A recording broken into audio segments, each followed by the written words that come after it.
नमस्कार दोस्तों, आपको हमारे चैनल में स्वागत है।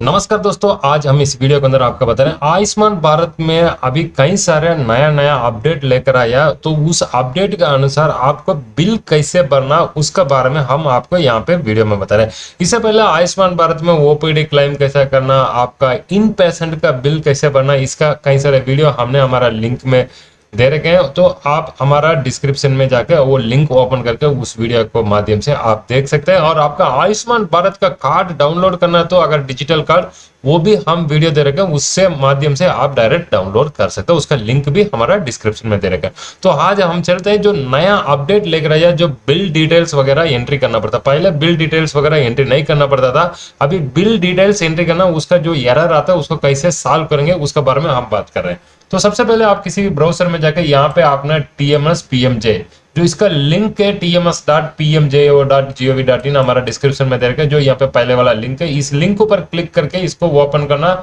ओपन करते हुए आपको आयुष्मान भारत का इस तरफ एक पेज खुल जाएंगे, जो इनकी ट्रांसैक्शन मैनेजमेंट सिस्टम है। यहाँ पे देखिएगा CAPF रीइंबर्समेंट, इसमें आप अपना जो भी CAPF बंदा है उस CAPF रीइंबर्समेंट करने के लिए इस लिंक पर क्लिक करना। यहाँ पे राइट साइड में देखिएगा लॉगिन टाइप है। लॉगिन टाइप में आपको आयुष्मान आईडी और फोर्स आईडी, दोनों आईडी में आपको जो भी आपका आसान तरीका से लॉगिन कर सकता है उसी तरीका आप चूज करते हैं। आयुष्मान आईडी है तो आपका डिजिटल PMJ कार्ड में जो दे रखा है उस कार्ड का आईडी डालना है। अगर आपका फोर्स आईडी है, फोर्स आईडी सेलेक्ट करते हुए आप कौन सी फोर्स का बिलोंग करते हो, Assam rifle, CISF, CRPF, NSG, BSF, SSB, ITBP, इस फोर्स में किसी फोर्स का बिलोंग करते हुए तो उस फोर्स को सेलेक्ट करना और यहाँ पे आपका फोर्स आईडी, उस फोर्स आईडी को एंट्री करना है। तो एंट्री करने के बाद यहाँ पे गेट OTP के ऊपर आपको क्लिक करना है। जैसे क्लिक करोगे यहाँ पे आपको रजिस्टर्ड मोबाइल नंबर, यहाँ पे देखिएगा रजिस्टर्ड मोबाइल नंबर, इस रजिस्टर्ड मोबाइल नंबर में OTP चला गया। यहाँ पे आपने OTP एंटर कर दिया, उसके बाद यहाँ पे जो कैप्चा है, कैप्चा एंट्री करके लॉगिन के ऊपर आपको क्लिक करना।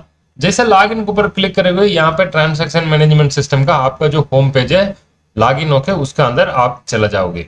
यहाँ पे हमने लॉगिन हो गया। लॉगिन होने के बाद यहाँ पे लेफ्ट साइड देखिएगा राइस क्लेम, उसके बाद track claim, reimbursement pending case और रीइंबर्समेंट ड्राफ्ट केस। अगर ड्राफ्ट केस में कोई बिल वगैरह आपने पहले से ऐड कर रखा तो यहाँ पे ड्राफ्ट केस से आप ले सकता है। अदरवाइज आप यहाँ पे देखिएगा जो राइस क्लेम है, जो फर्स्ट पेज आपको खुला हुआ था उसी पेज से आप राइस क्लेम के ऊपर जाकर के आप अपना बिल भरना है। यहाँ पे हमारा जो बिल है पहले से हमने एक ड्राफ्ट केस में रखा था, जो ड्राफ्ट केस वाला बिल को हमने यहाँ से उठा लिया। तो यहाँ पे हमने आउट पेशेंट फॉर्म ले लिया। आउट पेशेंट में यहाँ पे पेशेंट डिटेल्स आ गया है, बैंक अकाउंट डिटेल्स आ गया, हॉस्पिटल चूज करना। तो हॉस्पिटल में क्या आप कौन सी जिला में यानी कि कौन सी स्टेट में आप ट्रीटमेंट कर रहे हो उस स्टेट को चूज करना। स्टेट चूज करने के बाद यहाँ पे डिस्ट्रिक्ट है, तो डिस्ट्रिक्ट आप कौन सी डिस्ट्रिक्ट में आप इलाज किया उस डिस्ट्रिक्ट को यहाँ पे चूज करना। जैसे चूज करेंगे उस डिस्ट्रिक्ट के अंदर जितना भी हॉस्पिटल है वो हॉस्पिटल पूरा यहाँ पे आ जाएंगे। अगर यहाँ पे कोई हॉस्पिटल मान लो आया नहीं है तो उसके लिए आप यहाँ पे क्या करना पड़ेगा, अदर्स को चूज करना पड़ेगा। अदर्स चूज करके यहाँ पे हॉस्पिटल नेम मैनुअली टाइप कर दीजिएगा। तो फिलहाल हमारा जो हॉस्पिटल है यहाँ पे शो हो रहा है, तो हमने हॉस्पिटल को ले लिया। यहाँ तक आपका कोई डाउट होगा तो हम आगे वीडियो में बढ़ते जा सकते हैं। उससे पहले अगर कोई भी डाउट होंगे आप हमारा कमेंट बॉक्स में मैसेज करना ना भूले, ताकि हम आपको डाउट को जल्दी क्यूर करेंगे। तो यहाँ पे देखिएगा इन्वेस्टिगेशन, अगर उस पेशेंट ने कोई भी इन्वेस्टिगेशन डायग्नोस्टिक किया तो बिल नंबर यहाँ पे पहले नहीं मांगता था। जो हमारा पहले वाला वीडियो में आपको मैं दे रखा था तो उसमें यहाँ पे बिल नंबर नहीं आता था, बिल टाइप आएगा, बिल डेट आएगा और आपका कौन सी इन्वेस्टिगेशन है, इसका अंदर जो भी इन्वेस्टिगेशन है इसको हम चूज करते हैं और उसका अमाउंट लिखता था। लेकिन अभी क्या है, बिल नंबर आ गया, तो बिल नंबर आपको एक इन्वेस्टिगेशन में जो बिल नंबर है उसको आप यहाँ पे एंट्री कर दो। तो हमारा पास जो पेशेंट का जो बिल था इसमें कोई इन्वेस्टिगेशन नहीं है, तो हम इस पेज को स्किप कर लेते हैं। तो हम चलते हैं अगले में, जो फार्मेसी चार्ज। तो फार्मेसी चार्ज मीन्स आपने दवाई कितना खरीदा है उस दवाई का जो अमाउंट है यहाँ पे एंट्री करना पड़ता है। तो हमने यहाँ पे जो भी बिल नंबर है मैं इसको मिनिमाइज कर देता हूँ। तो यहाँ पे देखिएगा बिल नंबर यहाँ पे 90297 यहाँ पे बिल नंबर दे रखा है और बिल डेट दे रखा है, और यहाँ पे जो डिस्क्रिप्शन है दवाई का वो भी यहाँ पे दे रखा है। तो हम यहाँ पे आपको जो सबसे पहले जो बिल नंबर है 290297, इस बिल को यहाँ पे ले लेंगे 90297। यहाँ पे पहले बिल नंबर यहाँ पे एंट्री कर लिया है, ठीक है। इसके बाद बिल डेट है कितना तारीख का, 17/1/2023। तो हम आपको स्टेप बाय स्टेप बता रहे हैं तो कैसे बिल भरना है। तो मेडिसिन लिस्ट में यहाँ पे जो पहले वाला मेडिसिन है हमका ऑक्सलजिन 30 mg नैनो जेल। अगर यहाँ पे आप देखो OX, यहाँ पे देखिएगा नो रिजल्ट फाउंड। अगर आपको इस तरफ आ रहा तो इसको डिलीट करके अदर्स के ऊपर सेलेक्ट कर लीजिएगा, अदर्स ले लीजिए। यहाँ पे इसका जो मेडिसिन है इसको यहाँ पे क्रोम में एक टैब खोल दीजिएगा, ऑक्सलिन 30 ml नैनो जेल। तो यहाँ पे जो जेल है इसको हमने यहाँ पे ले लिया। अगर आपको ऑक्सलजिन जो दवाई है इसको यहाँ से हमने उठा लिया, इसको जो जेल है नैनो जेल इसको कॉपी कर लीजिएगा। और यहाँ पे आपका जो बिल मेडिसिन ब्रांड आधार नेम है इसको यहाँ पे पेस्ट कर दीजिए। और जो मेडिसिन ब्रांड है यहाँ पे दिया नहीं है तो मेडिसिन ब्रांड हम यहाँ से ले लेंगे। तो ये एक आसान तरीका है आपको, अगर ये ऑक्सलजिन यही दवाई हमको मिला है कि नहीं मिला, इस दवाई को हम ले लिया। लेने के बाद ये ब्रांड कौन सी है, जेडएस कैडिला का यहाँ पे शो कर रहा है। तो यहाँ पे हमने कैडिला इसको ब्रांड ले लिया है। और कितना क्वांटिटी है, एक बिल में कितना था, एक है, इसका दाम है 158.95 है। तो यहाँ पे 158.95 पैसा नहीं लगा तो हम सीधा 159 लेकर के ऐड कर देते हैं। जैसे फार्मेसी ऐड किया, यहाँ पे देखिएगा फार्मेसी एडेड सक्सेसफुली। अब हम बिल नंबर, यही बिल नंबर है 90297। यहाँ पे दवाई का बिल डेट है 17 तारीख है। मेडिसिन से वो मेडिसिन इसमें है नहीं, कौन सी था, फ्लूटेन SE,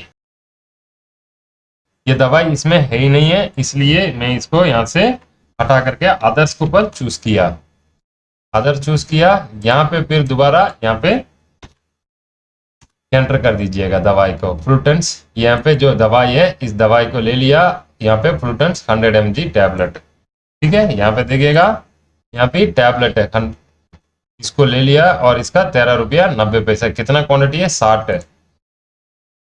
तो यहाँ पे इसको मैंने दवाई का जो नाम है उसका लिख दिया। और ये कौन सी कंपनी का, प्रोपल हेल्थ केयर का जो मैन्युफैक्चर है, तो इसको मैंने यहाँ पे ले लिया। और क्वांटिटी कितना था, 60। तो हमारा क्वांटिटी 60 था, इसका 13 रुपया 90 पैसा, यानी कि आप 834 रुपीज यहाँ पे। तो मैंने 13 रुपया 90 पैसा तो नहीं लेगा, यहाँ पे 14 रुपया लिख देता हूँ और ऐड फार्मेसी के ऊपर लिख दिया है। तो यहाँ पे क्या आ रहा है, data already exit for given bill number. तो यहाँ पे जो बिल नंबर है यहाँ पे देखिएगा 90297 है, वही बिल नंबर ऑलरेडी यहाँ पे एंट्री कर रखा है, तो ये लेगा नहीं। तो इसको प्रॉब्लम कैसे सॉल्व करेंगे, तो ये प्रॉब्लम के लिए हमने कस्टमर केयर में बात किया। तो कस्टमर केयर में बात करने के बाद उन्होंने बोला कि जो आपका जो बिल नंबर है 90297, इसके बाद आपको जो दवाई नंबर है 1 लिख दीजिएगा, ठीक है। 1 लिखने के बाद आपको बाकी पूरा डिटेल्स ऐड कर दीजिएगा, यहाँ पे अदर्स, और उसके बाद यहाँ पे medicine brand purple health care, और यहाँ पे जो दवाई है उसका नाम यहाँ से ले लीजिएगा, ठीक है दोस्तों। ये आपका एक आसान तरीका है। यहाँ पे 60 है और यहाँ पे 13 रुपया 90 पैसा नहीं आएगा, इसलिए 14 रुपया हमने ले लिया। तो पहले आपका डाटा ऑलरेडी एक्सिट आ रहा था, यहाँ पे देखिएगा, तो ले लिया, फार्मेसी एडेड। इसी तरह आपका जो रिमेनिंग डाटा है इसका पूरा आप, ये 1 नंबर में हो गया, ये 2 नंबर, 3 नंबर, 4 नंबर, 5 नंबर, इस तरफ आपका जो भी बिल नंबर है, बिल नंबर के साथ इस दवाई को ऐड करते जाइए। जैसे मैं अभी फटाफट इसको ऐड कर लेता हूँ एक बार। यहाँ पे हमारा जो भी बिल है, बिल का पूरा अनुसार यहाँ पे डाटा ऐड कर दिया। ऐड करने के बाद यहाँ पे जो बिल अमाउंट है यहाँ पे 3033.31 आ रहा है, लेकिन यहाँ पे 3000 आ रहा है, क्योंकि इसमें इसलिए कि आपका जो कुछ अमाउंट है, फ्रैक्शन ऑफ अमाउंट है, यहाँ पे उसको हमने नहीं लिया है। कारण क्या है कि इसमें 5 रुपीज 37 पैसा था, यहाँ पे देखिएगा 5 रुपीज 37 पैसा, हमने 50 पैसे के ऊपर नहीं गया, तो इसलिए हमने 5 रुपीज राउंड में ले लिया। इसके बाद आपका जो फार्मेसी बिल हो गया। अगर अदर अलाइड चार्ज में, कोई अदर अलाइड चार्ज में कुछ टेस्ट वगैरह किया है जो टेस्ट आपका इन्वेस्टिगेशन इसमें नहीं है तो आप इधर अदर अलाइड चार्ज में ऐड कर दीजिएगा। उसके बाद कौन सी तारीख को ओपीडी किया, तो ओपीडी का बिल आपको यहाँ पे देखना पड़ेगा कि हमने कौन सी तारीख को ओपीडी किया था, कि 17/1 को ओपीडी किया। तो ओपीडी में यहाँ पे लिया, अगर ओपीडी कंसल्टेशन चार्ज है तो लिखिए, अदरवाइज 0। तो यहाँ पे कोई चार्ज नहीं है तो इसको कोई दिक्कत नहीं है। ये तो पूरा होने के बाद यहाँ पे एक्शन टाइप में आपको यहाँ पे दिखेगा इनिशिएट क्लेम। तो यहाँ पे ऐड अटैचमेंट के ऊपर क्लिक करना। तो यहाँ पे ये पूछेगा do you want to proceed. अगर एक बार प्रोसीड किया तो इस पेज से वो डॉक्यूमेंट अपलोड करने वाला पेज में चला जाएगा। तो यहाँ पे देखिए मैंडेटरी क्या क्या आपका, एक तो फार्मेसी बिल।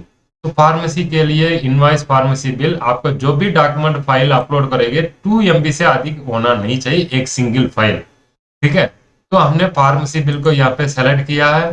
तो फार्मेसी बिल में हमने यहाँ पे डेस्कटॉप में रखा था, डेस्कटॉप में ये वाला आपका हो गया फार्मेसी बिल। यहाँ मैं इसको नेम चेंज कर देता हूँ। ये फाइल यहाँ अभी अपलोड हो गया है, यहाँ पे पीएच बिल अपलोडेड सक्सेसफुली। उसके बाद प्रिस्क्रिप्शन अटैचमेंट ओपीडी, जो आपका हॉस्पिटल का जो प्रिस्क्रिप्शन है यहाँ पे ये भी लिख दिया। इसका भी मैं शॉर्टकट कर देता हूँ, प्रिस्क्रिप्शन इसका भी मैंने यहाँ पे ले लिया। आपका है कि आपका पास एक डॉक्यूमेंट और अधिक आपका जरूरत पड़ता है, वो आपका non availability in receipt pharmacy house का।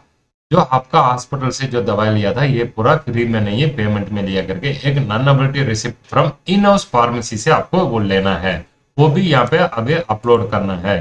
तो यहाँ पे देखिएगा non availability receipt from in house hospital pharmacy का जो भी है वो आप वहां से हॉस्पिटल्स में जो लिया था उस फार्मेसी बिल को आपको एक बार यहाँ पे अपलोड करना पड़ेगा। तो हमने इसको ले लिया है, तो एक बार हमने इसको इन हाउस फार्मेसी को भी चेक कर लेते हैं।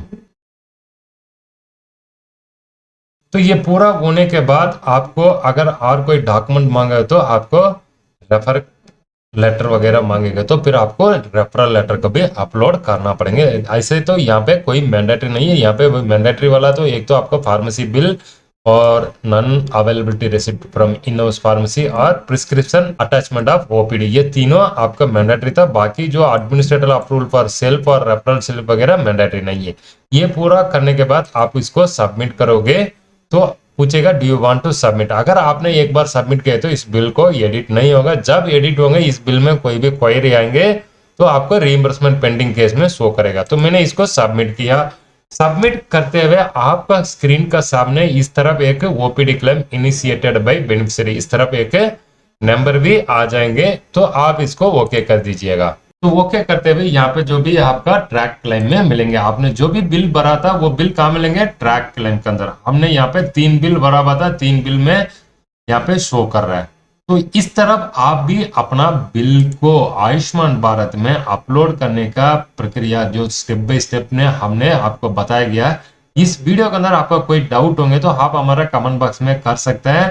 तो आपका ये कि जो प्रॉब्लम था, जो बिल नंबर अपडेट नहीं हो रहा था, उसको हमने कैसे सॉल्व करना वो हमने आपको स्टेप बाय स्टेप बता दिया। इस तरफ आप भी अपना बिल को भर सकता है। दूसरी बात है, आपसे एक छोटा सा निवेदन है कि आप यदि इस चैनल में नया हो, चैनल को अभी तक सब्सक्राइब नहीं किया तो चैनल को नीचे लाल बटन दबा के सब्सक्राइब करना ना भूले, और बगल में जो बेल आइकन है उसको क्लिक करके ऑल नोटिफिकेशन चूज करने से हमारे इस तरफ जो भी नए नए वीडियो हमारे चैनल में आते रहेंगे तो आपको यूट्यूब पेज नोटिफिकेशन एरिया में आते रहेंगे। तो उसके लिए आपको बेल बटन क्लिक करना ना भूले। तो दोस्तों फिर हम मिलेंगे अगली नया टॉपिक लेके, तो तब तक के लिए जय हिंद जय भारत।